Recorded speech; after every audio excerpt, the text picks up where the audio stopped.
Hi everyone, it's Nick. Welcome and welcome back to my channel. Okay, in today's video, we're going to be going over some kitchen design mistakes. Now, I have done a kitchen design mistakes video before, but turns out you guys make more mistakes, so I had to make a second video. But I'm gonna link that video at the end of this one. So if you think there's things on here that you're like, wait, what about? It might be over there. So I'm gonna link that at the end here. Also, shameless plug, of course, a lot of the concepts that I'm gonna be talking about in this video are going to be featured in my course, my interior design course, Boring to Beautiful. Link is down in the description. Feel free to check it out. There's some previews there. If you want to check stuff out to make sure it's for you before you buy, go ahead. Let's get going. Okay, but before we talk about the biggest kitchen design mistakes, I need to talk to you about Mr. Cool, who is the sponsor of today's video. So one of the reasons I decided to partner with Mr. Cool is because they're renowned for having a DIY-friendly ductless mini split HVAC system, which can be installed without any assistance of an HVAC professional. Now, okay, I won't lie to you all know that. I personally am not a great DIYer, so I personally wanted to have somebody help me for this, but there are plenty of YouTubers out there showing the whole setup, so it's totally possible to do it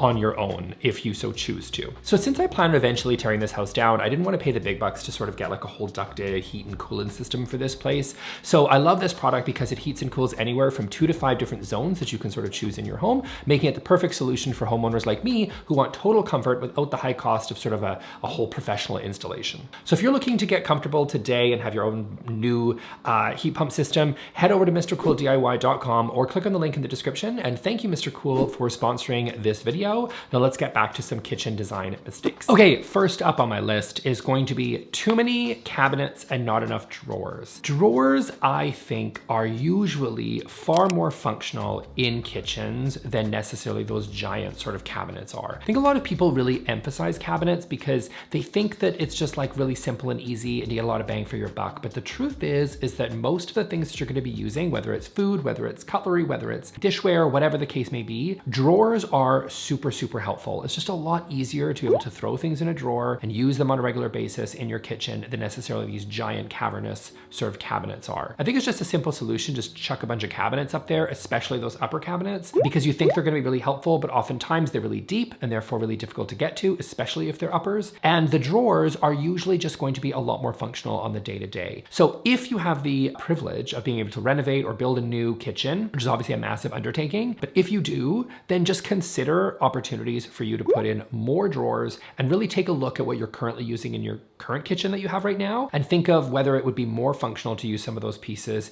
in drawers as opposed to necessarily these giant cabinets, especially those uppers. In my personal experience, there's never enough drawers and there's usually too many cabinets and I just end up stuffing them full of a bunch of like stale crackers and stuff, which just is honestly not helping anybody. So if you go with drawers, I think those are a lot more likely to be used and functionally kind of considered on a daily basis. So definitely, I would say consider more drawers. And of course, if you do have a lot of upper cabinets, there are a lot of really innovative sort of pull-out systems that you can use for those upper cabinets. So if you do have some and they are really difficult to reach and it's really sort of cavernous and difficult to be able to get a hold of, there are these sort of reach around sort of pull down systems that can be really effective to sort of make the upper cabinets that you have more functional. Okay, next up on my list is going to be, this is something whether you are doing a renovation or not, too much crap on your countertops. My personal view is this. You're not gonna like it. I'm gonna tell you right now, you're not gonna like it. But I'm just gonna tell you, this is an ideal, something to strive for. It might not be your day-to-day, but just strive for this. Consider the things that are on your countertop to either be sort of aesthetically beautiful, things you like to look at because that does serve a purpose, or functional items that you use every day. So if you use a coffee machine every day, or if you're a person that uses a kettle every day because you drink tea like 4 times a day or something like that, go for it. Then you might wanna consider, yes, putting out those small appliances or those things on your countertop. The crock for cooking, for example, maybe you got your wooden spoons in there or whatever, that might make sense. Your olive oil, if you're cooking with olive oil a lot, your salt and pepper, your cutting board, those can make sense being on your countertop because you're using them regularly. But then there's those items that we all have, because you all know that I love a countertop, a niche countertop appliance. Like I love it. My friends helped me move the other day and they were like, Nick, you have 2 waffle makers. And the reason, because I had a waffle maker, I thought I got rid of it. I bought another waffle maker and I didn't realize I had one. So I have 2 waffle makers now. I have an egg bite maker, okay? Like I am the king of small niche kitchen appliances, but I also recognize that those do not all go outside on my countertop every day because I do not need them every day. Because guess what? I don't even know if I've used the egg bite maker. That's bad to admit, but I don't even know if I have. So I don't need to store it on my countertop every single day, and you don't either. If you've got those jars full of stale cookies that you've used on display, probably not all that functional and helpful because no one's eating those cookies. You know, those niche appliances that you think you're going to use all the time, you probably don't. Consider if you've got way too much on your countertops, strip away all the stuff that you're maybe using on an occasional basis, and instead prioritize the items that you're actually using every day or you think are really beautiful and you want to display, because maybe maybe you're one of those people that has like a really cool table lamp or something, you know, because you've got a large kitchen or whatever, and that might make sense, right? You want to put a little tray there with your little cookbooks or something on there. Maybe you don't use those cookbooks every day, but you think they're beautiful and you want to style them. That does have a purpose, and I would still encourage you to display beautiful things in your kitchen. But those functional pieces, be really careful with the stuff you use regularly. And again, I say you're not gonna like it because you're like, but I don't want to haul the blender out every time I want to make a smoothie every 4 days. Well, then don't take my tip and just sit there with your Vitamix, your ugly Vitamix on your countertop if you want to. Go nuts, you know what I mean? But if you want to, in my opinion, create a beautiful, more aesthetically pleasing kitchen that is more functional on a day-to-day basis, put that Vitamix away, you know? But if you have something beautiful, like maybe a nice KitchenAid mixer that you want to display, go for that. You know, like you just have to make it your own. What's beautiful for you, what's functional for you, and then work from there. By the way, you know I have to do a kitchen video by talking about appliance garages. If you don't know what an appliance garage is, it is like a little cute little garage that you can like open the door and you can hide a lot of your appliances behind. And that's the ideal because I love those, because now you can take those pieces you don't use all the time, that ugly blender, and you can just open the garage. But oftentimes they have electrical, depending on your code of your area. You know, please talk to an electrician to see if it's possible for you. Some places don't allow it, depending on your laws in your area, but you can have plugs inside the appliance garage, which means all you have to do is open the garage and then you can use it, and then you can tuck it away and close it and you're good to go. Genius. Okay, next kitchen design mistake. And again, this is true for a new build, or maybe you're, just getting new appliances, and that is getting the wrong appliance size for the unit that you have. Measure and then work from there. The thing is that some appliances are generally they're quite standardized, so it should be easy for you to be able to find the right size appliance for your millwork, for your countertops, for your thing, but it might not be. And I think I would just encourage you, ideally, to have appliances that are the right size. It feels obvious, but it's not. I think a lot of the times, the appliance might be too deep for the countertop, in which case you're gonna have the side of the appliance sort of sticking out. Maybe it's the oven, something like that. I see a lot of fridges that don't quite fill the little hole that they're meant to fill. They're just always looking funny. It always, in my opinion, looks like it's not tailored and well designed for the space, because it isn't, because you bought the wrong size fridge. What do you want me to say? What do you want me to say to you? You know what I mean? I can try to dress it up and pretend like it was an aesthetic decision that you made, but the truth is you just bought the wrong stove, or you bought the one that was there,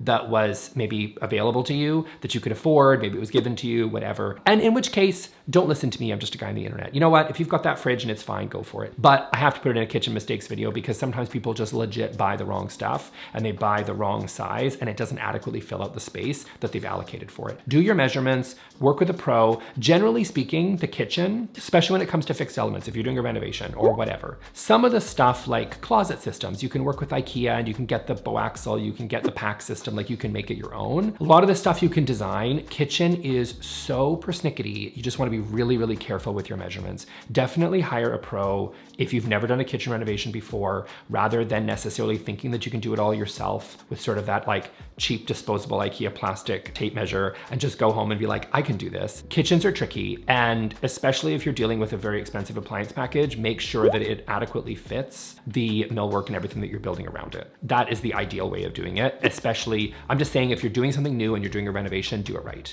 because the kitchen is so tricky. It's the one room in the house that I definitely would say hire a pro to do it. There's literally half an inch or quarter of an inch makes a huge difference when you're dealing with some of this stuff. So buy the right appliances for yourself. And again, if you have appliances that don't fit because they were there and good enough for now, you already know that they're not perfect. So you don't have to listen to me to tell you that. Okay, next up on my list is going to be to buy Impractical knobs and latches for your kitchen. So this one comes up a lot because, again, I do think it's so important that your kitchen be incredibly functional. So it's important that you're able to move freely in your kitchen without worrying about snags in your clothing, without worrying about things catching, without just being able to move and freely use all your drawers and cabinets and appliances and countertops and food and all the things without necessarily having to feel like you're gonna hurt yourself. And so often the knobs and latches I think that people are buying, especially the ones with like a little T that have the arms that are a little bit longer, those I find are particularly hazardous in the kitchen. Again, if it's on your bathroom vanity,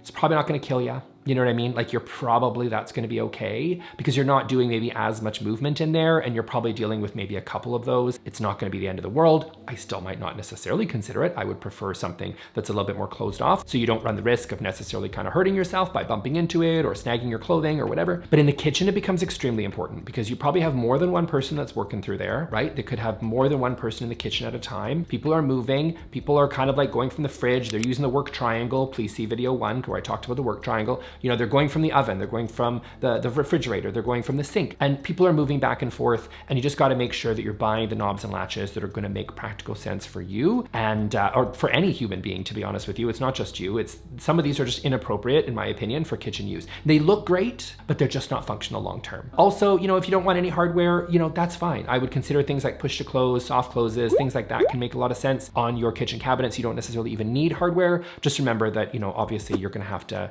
you know, use the right mechanisms when you're buying for your kitchen cabinetry. But overall, I would say biggest mistake would be buying latches and knobs that are inappropriate for kitchen use, okay? It's a high traffic area, okay? So we need to make sure that these things are going to work for you over the long term. Okay, next up on my list is gonna be not having enough electrical outlets. So there is also, again, please see my small appliance addiction. There's also a lot of electrical needs that are happening in the kitchen, maybe even more than any other room, to be honest, maybe the living room, the office or something like that. But honestly, the kitchen has a lot of small appliances where you're going to need to have access to electrical outlets. So often, I think people kind of skimp out on some of these electrical outlets without considering that actually having access to electrical outlets, maybe even USB-C outlets or whatever might make sense for you, are gonna be really, really important. You know, so often the kitchen is now, especially if you have an open concept home, for a lot of people, it's kind of the hub for the right around the living room, right? Like it's the hub for the whole home. You know how every party always gravitates towards the food? Everybody's on that kitchen island because that's where the food is, right? Like the party happens around food and food is in the kitchen. So, you know, I just think it's really important when kids are doing their homework at the kitchen island, people are sitting at the dining table doing work now, people are using all those different kitchen appliances in the kitchen. There's just a lot of needs, lots of things that are happening in the kitchen. And so often people don't consider the amount of electrical outlets that they're actually going to need for their kitchen. They might think they've got, you know, obviously one for the fridge, maybe one for a different kind of the, you know, the bigger appliances, but then they don't think that they actually maybe need several other outlets in spaces like off of the side of a kitchen island, under sort of a kitchen island, that are going to make a lot of sense to be able to access. There's nothing worse than, you know, you sit there, you got your new kitchen and you put your blender on the middle of the kitchen island and you realize that those little cords that they give you just aren't long enough to get to the other side where you put an outlet. So make sure to think of what your electrical needs are going to be when you go design your kitchen. Okay, next kitchen design mistake is going to be not considering a color other than white. You're probably thinking of getting a white kitchen. That's the reality, and good for you. I am personally on record to say that I think the white kitchen is timeless. I think white is a timeless color. I think white in the kitchen is very clean. It is very beautiful. White cabinets have always been in. I will say this about timeless designs though, that oftentimes things are timeless, but then they increase in popularity and they sort of ebb and flow in popularity. But that doesn't mean they're not timeless. You know, subway tile is timeless. It's always a fine option. Sometimes it's really popular, sometimes it's not, but overall, it's a fine option. It's not super trendy where it just looks like incredibly dated and stuck in a very specific period of time. White kitchens are kind of similar, right? It's one of those things where a white kitchen is always a very safe, fine, nice way of building a kitchen, right? And they were so popular, I would say several years ago. Everything was white. You saw the Instagram influencers, the Instagram girlies down in Salt Lake City. They all had their incredibly beautiful children in these giant mansions, I assume. And they had these huge kitchen islands and they all kind of looked like Shay from Studio McGee. And they just had these white kitchens. And everything was white and everything was Facetune and everything was Lightroom to the point where it was on Instagram and it just looked gorgeous. They all had those big wide brim brown hats. You know what I'm talking about? I'm painting a mood for you, okay? Just so you know, that was very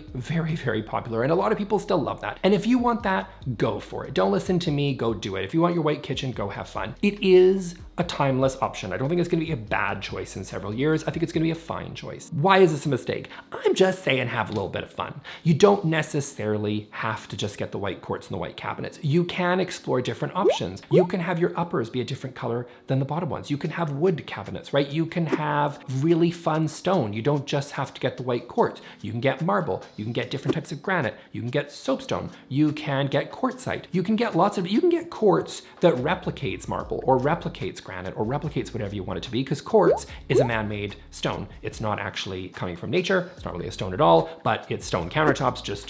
Well, it's stone and then it's a bunch of resin and a bunch of pigment, then pressed into a slab. But anyway, you can use quartz. You can use lots of different types of things, all playing with pattern, all playing with color, all playing with different interesting finishes, different things than just the plain old white kitchen with the sort of waterfall countertop that we've seen 1,000 times. So consider other options. You can then choose white. I'm just saying consider other options as well. Okay, next up on my list is gonna be small scale pendants. So I see this thing oftentimes in like these bigger kitchens where people buy these really sort of dinky little pendants. I think that larger pendants make a lot more sense, especially when it fits the scale of the room. So if you have 5 or even 3 of those little small pendants, I think oftentimes instead of those 3 small dinky pendants over top of this really large 10-foot island, consider having 2 or having just 2 larger ones or 3 larger ones or whatever. But just making sure that the scale is sort of really feels off. Those little pendants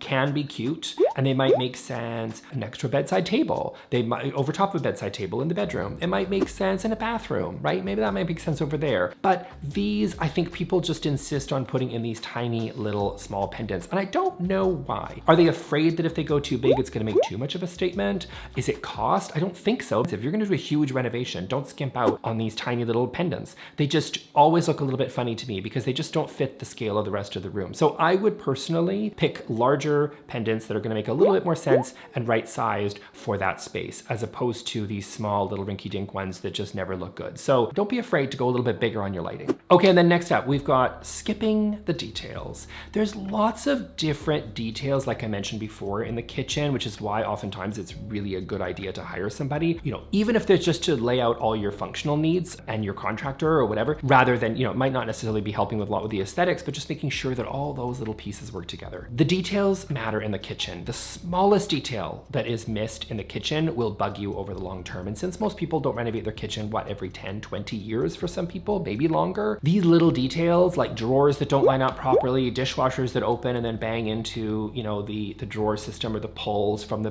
cabinet, all that stuff is just incredibly annoying. And I would also consider that there's lots of other really cool details that you can do in the kitchen that will make a huge difference. So things like your light switches, things like putting things on dimmers, things like countertop edge profiles, right? I mentioned the waterfall countertop before, which is I think it's fine. I think it's a fine count. If you love waterfall, go for it. But there's lots of really interesting edge profiles that you can do, assuming that you're probably gonna be, hiring a good fabricator. Obviously check with your fabricator to make sure they can do some of these wonderful things. They might be a little bit more expensive than you want to do something really fancy, but just consider that that's like a small detail that's gonna make a massive impact overall in your kitchen. Things like, again, like I mentioned, the electrical outlets, things like the light switch covers, things like the light switches themselves, right? Are you buying just kind of the plain white ones, or are you maybe thinking of experimenting and having a little bit more fun with some of those interesting details? Things like toe kick lighting or under counter lighting make a massive difference for a kitchen. If you're up in the middle of the night for a midnight snack, I don't judge, then, having a space where you can just press a button, or maybe it's motion censored and it will light up without overwhelming yourself and blinding yourself at 2 o'clock in the morning while you're there to get that leftover pizza.